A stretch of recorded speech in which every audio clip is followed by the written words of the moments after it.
Excited to offer another mechanism for you to enable real-time data, but through a search provider that you have full control over. And here's how. The new real-time data search mechanism is available if you right-click on the real-time data globe right there. That we're looking at is this word right here. So there's a lot of debate on how exactly you may pronounce this. Possibly the best way to pronounce this is if you go to the original SearX, it was pronounced SearX. And then this project was forked and added an NG to the end for next generation. So it became SearXNG. Maybe that's the best way to pronounce it. It sounds like there's no official way from what I've seen.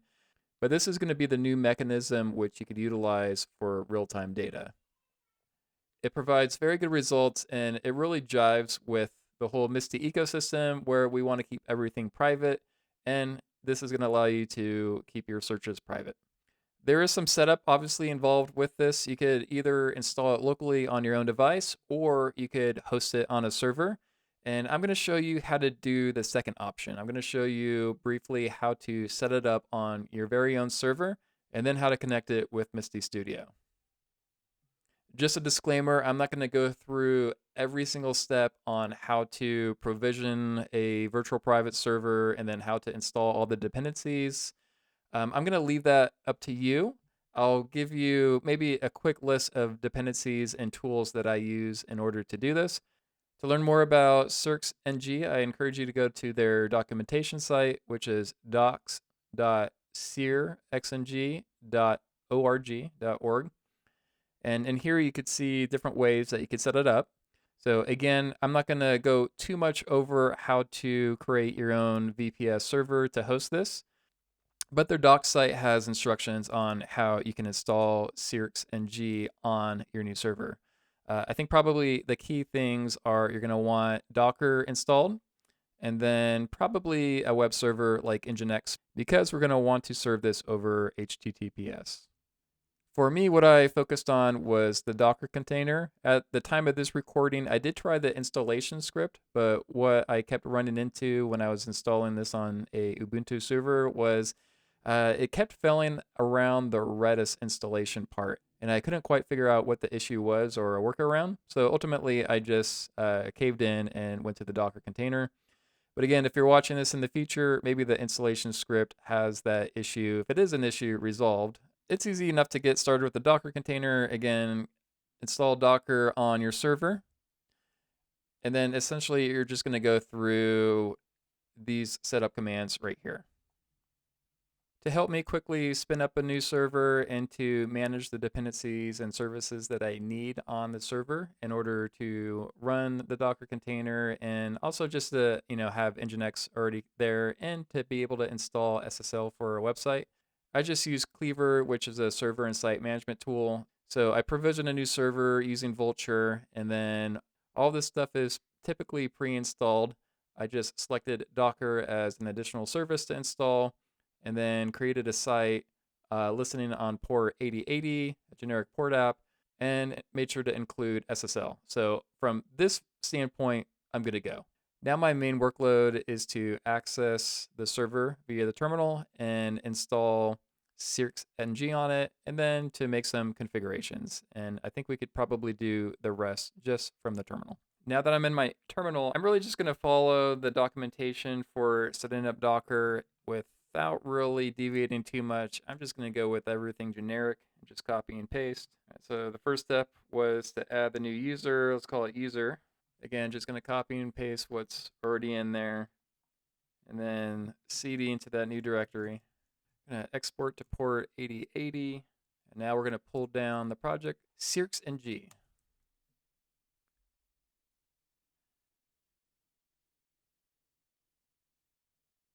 Okay, now that I have the project downloaded, again, I am not going to do too much. I am just copying and pasting.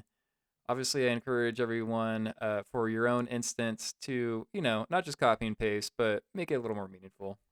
Okay, now it should be up and running on Docker. Let's do an ls to see. So we see that we have SearXNG running on this container. All right, so we have everything in my instance. Let's see if it put anything in there. I think, yep, there's the SearXNG folder in there. Let's cd into that. And let's check out what we have in this folder. So we have two files. We have a settings.yml and we have a uwsgi.ini. What we want to do is go into the settings file here and make a modification. So let's vim into that. And this brings up our settings, which is a pretty long file. And we're going to scroll down just a little bit here. There's two main sections that we are going to look at that we'll want to make some modifications to. The first being search, and then the second being server. And where we want to make the modification for search is under format. So right now, everything is formatted to provide an HTML response. If you want the response in JSON format, you're going to get an error. And before we make this addition, let's actually back out real quick so we could see that error. To see the error, what I could do is do a curl command real quick on that server's terminal and then put in the search criteria here. So I'm just going to query for tacos. And the main thing is the format equals to JSON. And you're going to see this error when I click on enter here. So this 403 error pops up. You don't have permission to access the requested resource. It's either read protected or not readable by the server. Yeah, so it's getting this because we don't have JSON enabled right now as a format. That is turned off by default. But if I was to remove the format equals JSON, then it's going to provide results, and it's going to provide it in HTML format, which we could see here. Okay, let's go back and Vim settings. And we'll scroll to where that format is under the search section. And then we're going to add JSON to this list right here. Okay, this is going to solve that 403 error that we were getting, and now should provide us back JSON format. Let's scroll down a little more. Another thing that we want to look at is under the default HTTP header section. What we want to do is avoid CORS errors popping up when we integrate this with Misti. Okay, I've added these 3 access control allow lines. Make sure that you have one in here specifically for Misti.studio. And then another one for get post options methods, and another one for content type X requested with headers. And this should be what you need in order to avoid those CORS issues that will pop up. So make sure that you do this, otherwise you will get CORS issues that pop up and it will not actually work. And then let's go back and let's see our Docker ID for this right here. The next thing that we want to do is restart this. So we could do Docker container restart, and then just copy and paste that container ID, and then that should restart it there. All right, and let's do a quick check on our curl command here. Let's make sure that we have the one with format equals JSON, and now what we're expecting is that we should not get that 403 error, but instead we should get results turned back in JSON format. And it looks like it's working. Awesome. Here we go. SearXNG set up on our server exactly to what we need it to do. And now we could go back to Misti and integrate this into Studio.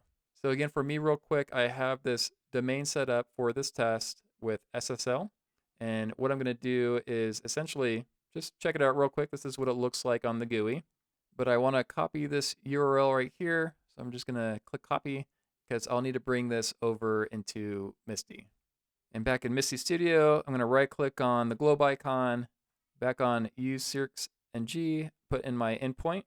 Now let's ask a question and make sure that this is all working. Okay, it looks like I got a response back, and there's real-time data sources down here. Let's just expand it and ensure that there are indeed sources listed, which it looks like there is. There's quite a bit. So it looks like our SearXNG connection is working correctly. Now we have safe search enabled right here in Misti using SearXNG.